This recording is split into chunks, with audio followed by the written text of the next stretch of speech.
नमस्कार दोस्तों, धार्मिक कहानियाँ पूरा जरूर सुनें। स्वर्ग के रास्ते में 5 पांडवों में से कब, कौन, किस पाप के कारण नीचे गिरा, जानिए। महाभारत के युद्ध की समाप्ति के बाद सभी पांडव सशरीर स्वर्ग गए थे।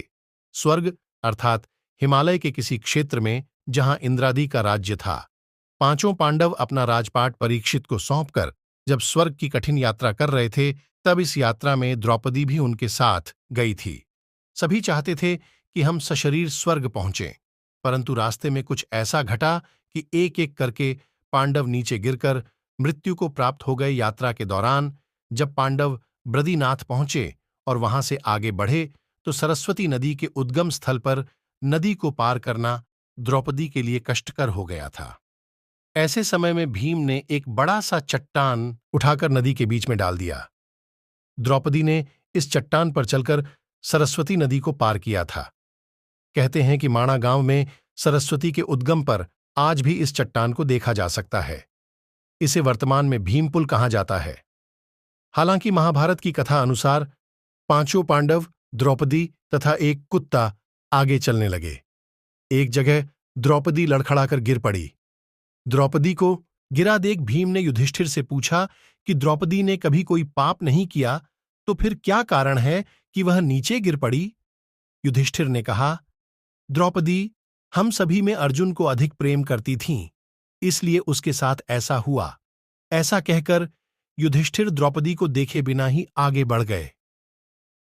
जनश्रुति के अनुसार स्वर्ग यात्रा के दौरान द्रौपदी भीम का सहारा लेकर चलने लगी, लेकिन द्रौपदी भी ज्यादा दूर नहीं चल पाई और वह भी गिरने लगी। ऐसे समय भीम ने द्रौपदी को संभाला। उस समय द्रौपदी ने कहा, सभी भाइयों में भीम ने ही मुझे सबसे ज्यादा प्यार किया है और मैं अगले जन्म में फिर से भीम की पत्नी बनना चाहूंगी। थोड़ी देर बाद सहदेव भी गिर पड़े। तब भीम ने पूछा, सहदेव क्यों गिरा?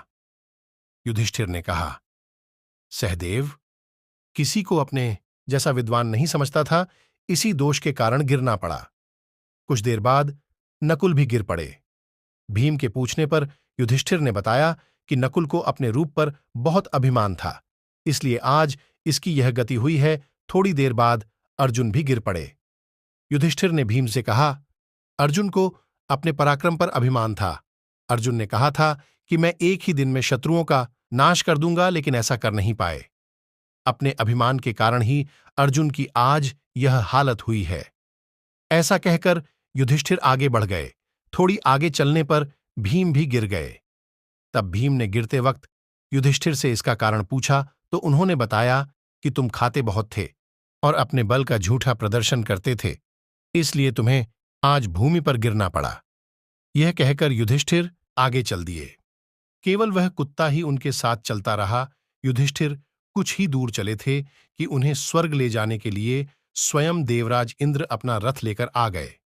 तब युधिष्ठिर ने इंद्र से कहा, मेरे भाई और द्रौपदी मार्ग में ही गिर पड़े हैं, वे भी हमारे साथ चलें, ऐसी व्यवस्था कीजिए। तब इंद्र ने कहा कि वे सभी शरीर त्याग कर पहले ही स्वर्ग पहुंच चुके हैं, लेकिन आप सशरीर स्वर्ग में जाएंगे। इंद्र की बात सुनकर युधिष्ठिर ने कहा कि यह कुत्ता भी मेरे साथ जाएगा, लेकिन इंद्र ने ऐसा करने से मना कर दिया। काफी देर समझाने पर भी जब युधिष्ठिर बिना कुत्ते के स्वर्ग जाने के लिए नहीं माने, तो कुत्ते के रूप में यमराज अपने वास्तविक रूप में प्रकट हो गए।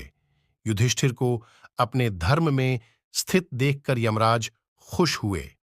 इसके बाद इंद्र और युधिष्ठिर रथ में बैठाकर स्वर्ग की ओर निकल पड़े। दोस्तों, ऐसे धार्मिक कहानियाँ जानने के लिए हमारे YouTube चैनल को लाइक और सब्सक्राइब करना ना भूलें।